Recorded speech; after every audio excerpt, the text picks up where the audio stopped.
Good morning, dear student. Today we will read the last part of our story, Children at Work. There is a row of huts near some dirty puddles. Outside one of the huts, Jaya dumps her sack, grateful to his friend Valu think of the days ahead. So there is a row of huts near some dirty puddles. Puddles means the meaning of puddles here is uh, it is a small type of pool full of mud. Such a type of pools are called puddles. वहाँ पे क्या था कि छोटी छोटी सी हट की कई सारी रोज बनी हुई थी, जो किस में बनी हुई थी? पडल्स के अंदर, यानी कीचड़ के अंदर कई सारी हट्स बनी हुई थी. आउटसाइड वन ऑफ दी हट, ऐसी ही एक हट के बाहर, जया डम्प्स हर सैक, जया ने आकर के अपने सैक को डंप कर दिया, वहाँ पे गिरा दिया.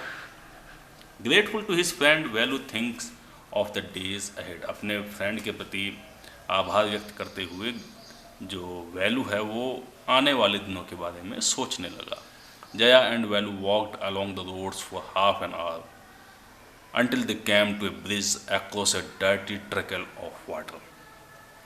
जया और वैलू लगभग आधे घंटे और चले, जब तक कि वह एक ब्रिज के नज़दीक नहीं आ गए, जिसके नीचे से क्या बह रहा था? Trickle of water. Trickle means धीरे धीरे बहने वाला पानी, ट्रिकल कहलाता है. डर्टी ट्रिकल ऑफ वाटर, गंदा पानी धीरे धीरे बह रहा था, यानी उस ब्रिज के को क्रॉस किया जिसके नीचे से एक नाला बह रहा था. We are in Triplicane now, हम अब ट्रिप्लिकैन पहुँच चुके हैं. See that's Buckingham canal, said Jaya, Jaya ने कहा देखो ये बंकिंघम कैनाल है. तो यानी कि एक कमेंट किया उस नाले को देख करके, उस डर्टी वाटर जो बह रहा था उस पुल के नीचे से, उस ब्रिज के नीचे से, उसको देख करके जया ने एक कमेंट किया और उसे बंकिंघम कैनाल बताया. एक सेटायर है, देयर इज ए सेटायर, यहाँ एक व्यंग्य किया गया है और उससे बंकिंघम कैनाल बताया गया है. अब वैलू का क्या कमेंट होता है इसके ऊपर? वैलू क्या कहता है? वैलू स्टीयर्ड, वैलू ने उसको घूरा, उसकी तरफ देखा, उस कैनल की तरफ देखा. Near some puddles of water was a row of strangest huts he had ever seen. और उन्हीं जो छोटे छोटे पानी के तालाब से बने हुए थे, गंदे पानी के, उन्हीं के पास में अजीब सी दिखने वाली झोपड़ियों की एक लंबी सी कतार थी. They were built of out of all sorts of things. और वो अजीब सी क्यों दिख रही थी? क्योंकि वो अलग अलग तरीके की चीज़ों की बनी हुई थी. किस किस टाइप से बनी हुई थी वो? मेटल शीट्स, कोई मेटल शीट्स की बनी हुई झोपड़ी थी, तो कोई टायर से बनी हुई थी, कोई वुड से बनी हुई थी, कोई प्लास्टिक से, कोई ब्रिक से. इस तरीके की वो झोपड़ियाँ थी जिनकी छत अलग अलग चीज़ों से बनी हुई थी. They stood crookedly and looked as if they would fall any moment.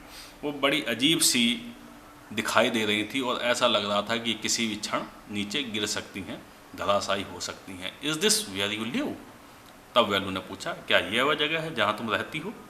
These houses are strange, these houses are so strange, ये दिखने में बड़े अजीब से लगते हैं हाउसेज. सैड वैलू, वैलू ने कहा.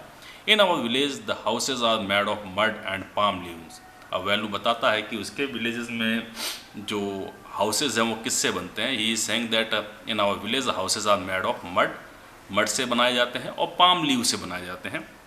जो पाम की जो लीव्स होती है उनसे हम लोग अपने घर बनाते हैं. Jaya went around to one of the huts and dumped her sack outside, then she picked up an empty one. Jaya गई और उसने ऐसी ही एक झोपड़ी के बाहर जा कर के अपने बोरे को, अपना जो सामान लेकर के जो बैग में घूम रही थी, उस बैग को वहाँ खाली कर दिया और एक नया खाली बैग उसने उठा लिया. Let's go. She turn to Velu and gave him a saw. वो वैलू की तरफ मुड़ी और उसे एक सौ मिस उसे एक हल्का सा धक्का दिया.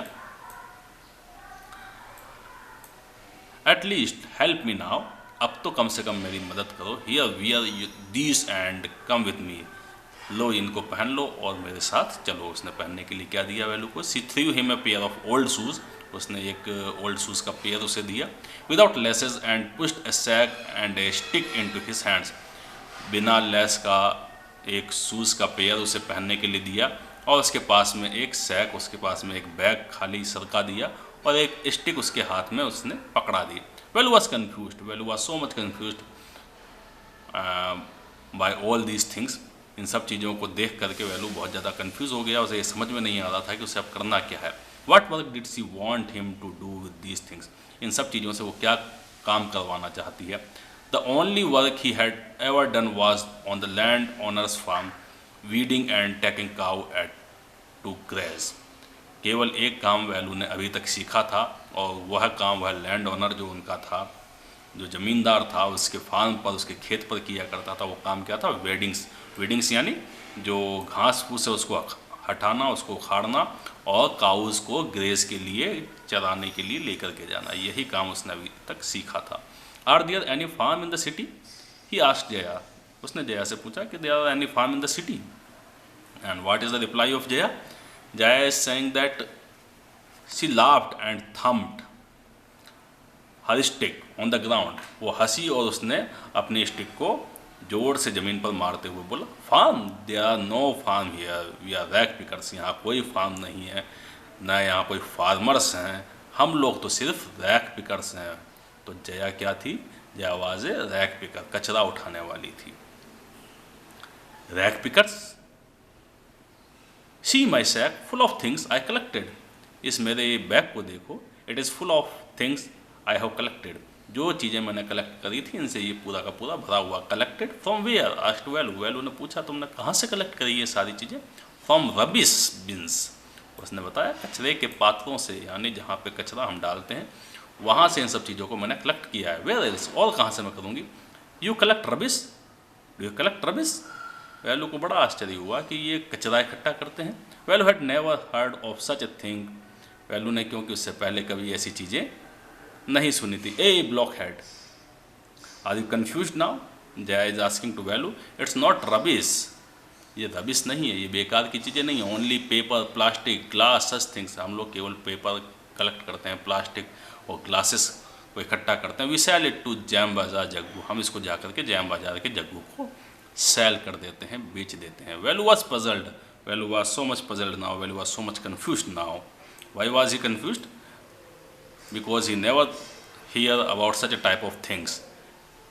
He had heard of people throwing away rubbish, क्योंकि उसने अभी तक क्या सुना था? उसने ये सुना था कि लोग बाग जो है कचरा फेंक देते हैं। But why would anyone want to buy rubbish? लेकिन दूसरा व्यक्ति कचरे को क्यों खरीदेगा, बेकार की चीज़ों को क्यों खरीदेगा? Who is Jam Bazaar Jaggu, why is he buying all this? Jam Bazaar का जग्गू कौन है, वह ये सब चीज़ें क्यों खरीदता है? ऐसे कई सारे क्वेश्चन जो उसके माइंड में घूमने लगे। You think he boys it for show? तुमको क्या लगता है कि ये इनको शो पीस के रूप में टांगने के लिए खरीदता है या कुछ और उसका मकसद है? He sells it to a factory, वहाँ हमसे खरीद के इसे फैक्ट्री में सेल कर देता है, वहाँ बेच देता है। Come on, I don't have time to waste like you. मेरे पास फालतू समय नहीं है बर्बाद करने के लिए तुम्हारी तरह, ऐसा जया ने कहा। वेलू डिड नॉट मूव, लेकिन वेलू फिर भी वहाँ से नहीं हिला। He hadn't run away and come to this new place to dig through garbage bins. वो अपने घर से इसलिए नहीं भागा था, इस नए प्लेस पे इसलिए नहीं आया था कि यहाँ आकर के वह कचरे पात्रों को या गार्बेज बिन्स को डिग करे, उनमें से कचरा तलाशे। Jaya poked at him with her stick. Jaya ने अपनी स्टिक से उसके ऊपर थोड़ा सा वार किया, यानी स्टिक से उसको छुआ। लुक हियर, मेरी तरफ देखो। सी शाउटेड, वह चिल्लाई। If someone gets there before us we don't get anything. If someone get there before us we don't get anything. अगर हमसे पहले वहाँ कोई पहुँच गया तो हमको वहाँ कुछ भी नहीं मिलेगा। यानी जो भी इम्पोर्टेंट थिंग्स हैं एक गार्बेज में, एक रबिश में, वो कोई दूसरा बच्चा उनको कलेक्ट करके ले जाएगा। फिर हमें कोई भी वहाँ से ऐसी यूज़फुल थिंग नहीं मिलेगी जिसे हम जैम बाजार के जग्गू को बेच सकें। Don't just stand here posing. यहाँ पोज दे करके खड़े मत रहो big hero. I am trying to help you. मैं तुम्हारी मदद करना चाहती हूँ, मैं तुम्हारी मदद करने की कोशिश कर रही हूँ। Who filled your stomach today? आज तुम्हारा पेट किसने भरवाया था? Velu scratched his head and sighed. Velu ने अपने सिर को नोचा। स्क्रैच मीन्स नोचा और एक बड़ी सी हा भरी। I will do it for now. मैं इसको अभी के लिए करूँगा। ही थॉट, उसने सोचा, until I find a better job, जब तक मुझे एक अच्छी जॉब नहीं मिल जाती तब तक मैं यह काम करूँगा, ऐसा वेलू ने सोचा और उसके साथ में वो चल दिया। So this is the whole chapter completed here. The chapter is written by Gita Wolf, Anushka Ravishankar, Orijit Sen from trash on rag picker children and recycling. Thank you.